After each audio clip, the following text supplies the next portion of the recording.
Assalamualaikum warahmatullahi wabarakatuh. Perkenalkan, nama saya Rinaldi dari Prodi Komputerisasi Akuntansi, nomor induk mahasiswa 2022 10604. Di sini saya akan menjelaskan tentang data flow diagram. Yang pertama yaitu diagram konteks, yang di situ di dalam prosesnya itu sistem informasi tabungan di BPR. Di proses itu ada 5 entitas yang melakukan kegiatan atau berpengaruh di situ. Yang pertama nasabah, customer service, teller, back office, dan kepala cabang. Pertama-tama yaitu nasabah mengirimkan atau input formulir pembuatan rekening dalam proses, kemudian bagian customer service menerima, lalu bagian customer service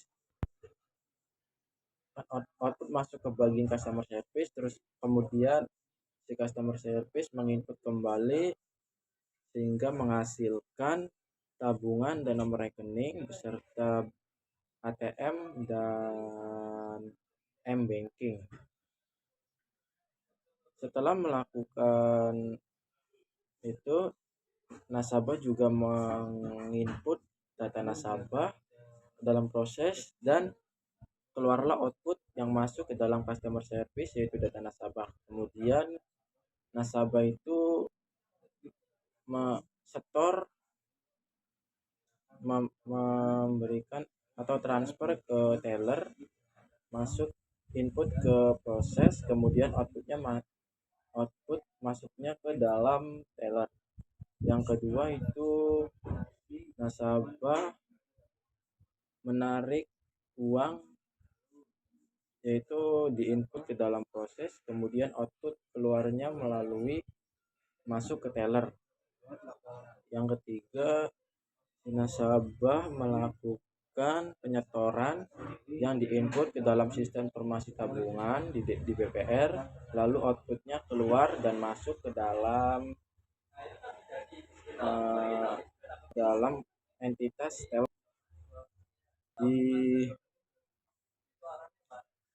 Dan teller itu menginputkan atau menginputkan ke dalam sistem informasi itu yaitu bukti transaksi. Kemudian keluarlah output yang masuk ke dalam nasabah yaitu data bukti transaksi. Dan entitas selanjutnya yaitu back office, yaitu orang yang memvalidasi atau membuat laporan, yaitu seperti laporan harian yang diinputkan masuk ke dalam sistem tabungan di BPR. Kemudian menghasilkan laporan juga, yaitu laporan jenis transaksi yang diinputkan ke dalam sistem informasi tabungan di BPR. Kemudian laporan selanjutnya yaitu laporan nasabah baru atau dan laporan harian. Laporan nasabah baru diinputkan ke dalam sistem informasi tabungan di BPR. Lalu keluarlah output data laporan yang diterima oleh kepala cabang. Selanjutnya yaitu diagram zero atau diagram 0. Di sini kita bisa lihat bahwasanya di dalam diagram zero itu memiliki 6 proses. Yang pertama itu proses membuat rekening baru. Yang kedua, proses setor tunai. Yang ketiga, proses penarikan uang. Yang keempat, proses transfer. Dan yang kelima, proses data transaksi. Dan yang terakhir, proses laporan. Mari kita bahas tentang proses yang pertama, yaitu proses membuat rekening baru. Di sini di dalam diagram zero ini entitas tetap sama, yaitu 5 entitas, tidak boleh ditambah ataupun dikurangi, dan arah konektornya harus sama dengan yang di diagram konteks, tidak boleh ada perubahan. Contohnya, jika nasabah yang di diagram konteks itu mengarahkan konektornya ke input, dan di diagram zero ini ke output. Itu tidak boleh, harus sama di konektornya. Oke, kita lanjutkan. Jadi yang pertama itu nasabah menginputkan data nasabah ke dalam proses membuat rekening baru. Dan yang kedua itu nasabah menginput formulir pembuatan rekening baru, lalu di ACC atau diterima oleh customer service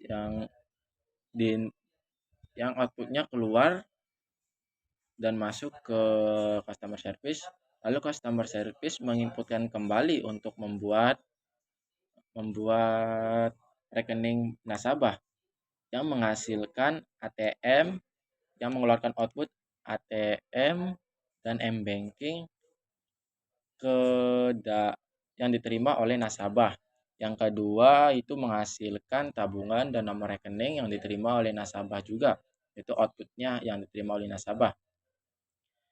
Lalu proses dan data nasabah, mohon maaf sebelumnya karena tidak menjelaskan data nasabah yang diinput oleh nasabah, yaitu outputnya keluar langsung dan diterima oleh customer service atau masuk ke dalam customer service.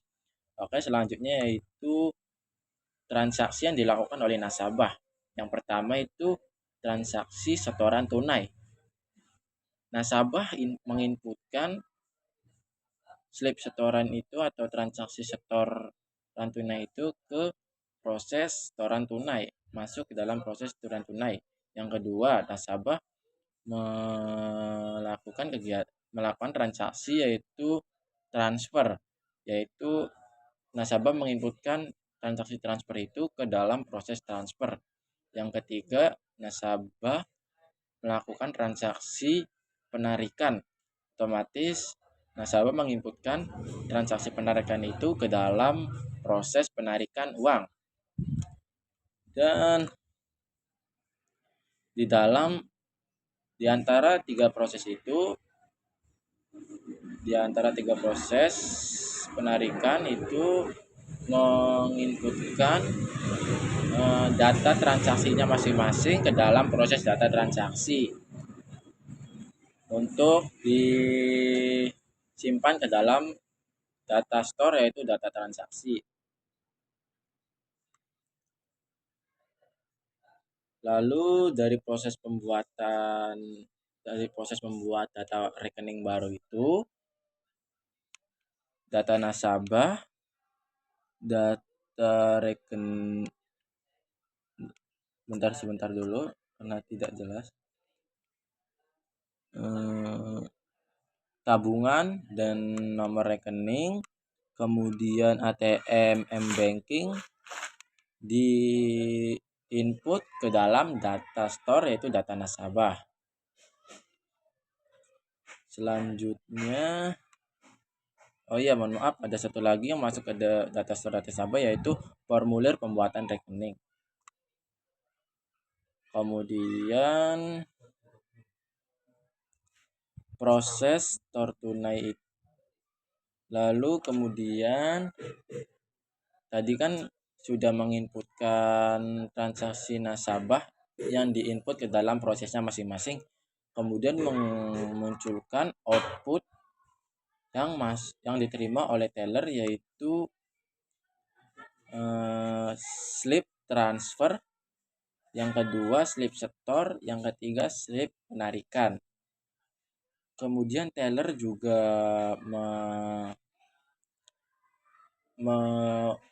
menginputkan data bukti transaksi untuk diinput ke proses data transaksi agar bisa disimpan ke dalam data store, yaitu data transaksi, sebagai nanti dijelaskan lagi untuk laporan. Kemudian Kemudian back office yaitu melakukan kegiatan yaitu untuk menginput laporan ke dalam proses laporan yang yaitu diantaranya laporan laporan harian, yang kedua laporan nasabah baru, laporan jenis transaksi yang masuk atau diinput ke dalam proses laporan, dan menghasilkan output data laporan ke kepala cabang. Selanjutnya saya akan menjelaskan diagram detail yang prosesnya yaitu proses membuat rekening. Yang kedua, proses edit rekening nasabah yang dilakukan oleh customer service. Pertama-tama, data nasabah diambil dari data store, yaitu data nasabah diinputkan ke dalam proses membuat rekening. Kemudian dari inputan itu menghasilkan output data nasabah itu diterima oleh customer service. Dan yang kedua itu data store yaitu data nasabah itu menginputkan kembali formulir pembuatan rekening yang diinputkan kembali ke dalam proses membuat rekening dan mengeluarkan output yaitu diterima formulir pembuatan rekening yang diterima oleh customer service. Kemudian customer service balik menginputkan ke dalam proses membuat rekening dan menghasilkan output ATM dan M-Banking yang diterima oleh data store yaitu data nasabah. Dan menghasilkan output selanjutnya yaitu buku tabungan dengan beserta nomor rekening yang diterima oleh data store yaitu data nasabah. Proses selanjutnya yaitu dari buku tabungan yang selanjutnya yaitu edit rekening nasabah. Pertama, dari data store data nasabah itu menginputkan data nasabah lalu diproses ke edit rekening nasabah dan menghasilkan output data nasabah yang diterima oleh customer service. Kemudian data store itu data nasabah menginputkan atau kita mengambil data ATM dan M-Banking itu dari data store yaitu data nasabah yang diinputkan melalui edit rekening lalu masuk atau mengeluarkan output yang diterima oleh customer service.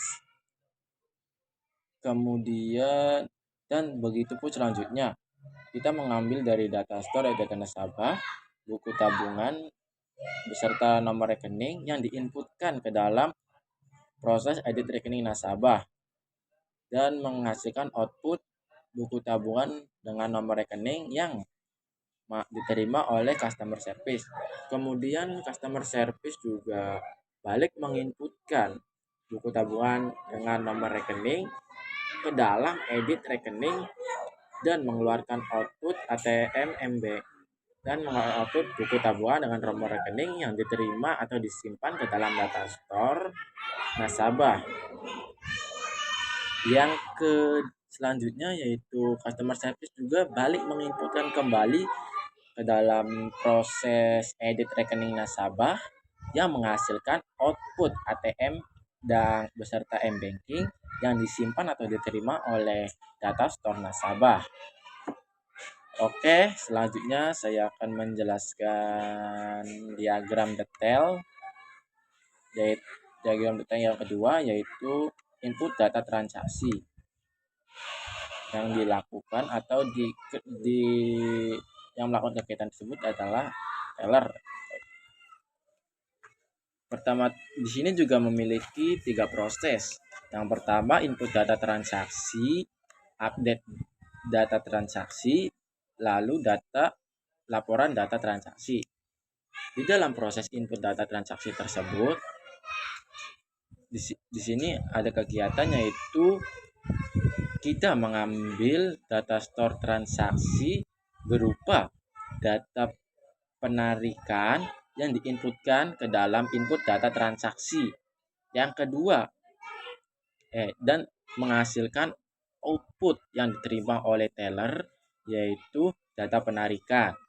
Yang kedua, kita juga menginputkan yang diambil dari data store transaksi, yaitu berupa data storan yang diinputkan dalam input data transaksi dan menghasilkan output data storan yang diterima oleh teller.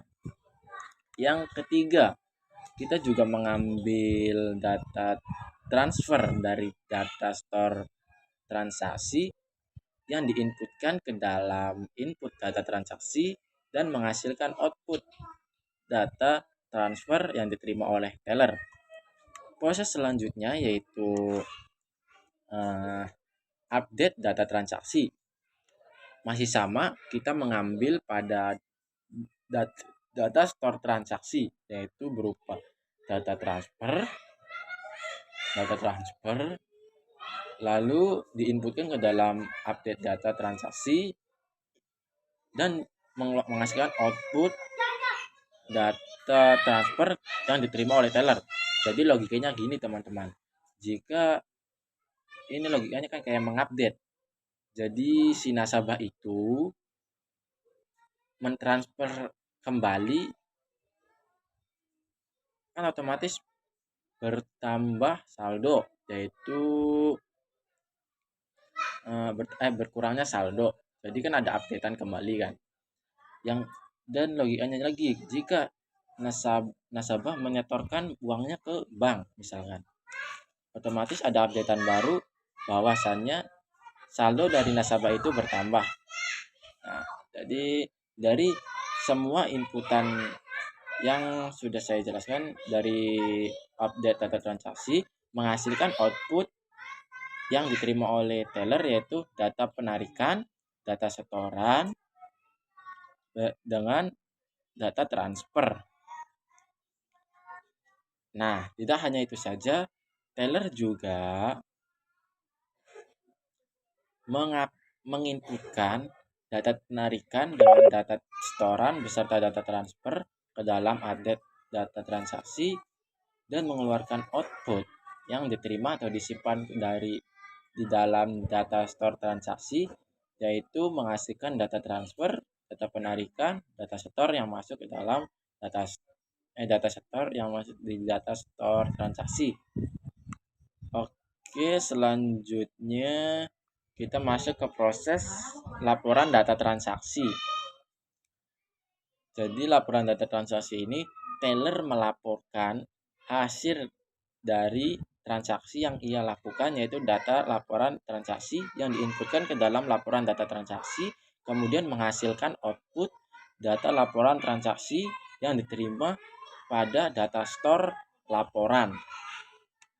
Oke, selanjutnya saya akan menjelaskan diagram detail, yaitu proses laporan, yaitu proses terakhir, yaitu pelaporan ya teman-teman. Di sini ada 2 proses. Yang pertama proses laporan, yang kedua update laporan. Karena setiap laporan pasti ada update-nya atau ya kayak gitu. Jadi yang pertama itu kita sebagai yang melaporkan itu mengambil dari data store transaksi, yaitu berupa data laporan store, diinputkan ke dalam proses laporan, kemudian kita ambil kembali data transaksi itu, data laporan penarikan yang diinputkan ke dalam proses laporan. Yang selanjutnya kita mengambil kembali dari data store transaksi, yaitu data laporan transfer yang diinputkan ke dalam proses laporan dan menghasilkan output data laporan yang diterima oleh kepala cabang. Yang kedua, proses yang selanjutnya yaitu update laporan. Pertama-tama, kita mengambil dari data store laporan, yaitu data laporan yang diinputkan ke dalam update laporan melalui update laporan, lalu menghasilkan output data laporan yang diterima oleh kepala cabang. Kemudian dari proses itu menghasilkan output kembali, menyimpan data laporan di dalam data store laporan. Sekian dari saya, kurang lebihnya mohon maaf bila ada kesalahan. Maklumkan, karena yang sempurna atau yang terbaik hanya Allah, kita hanya manusia yang berbuat kesalahan. Wabillahi taufik wal hidayah. Wassalamualaikum warahmatullahi wabarakatuh. Terima kasih.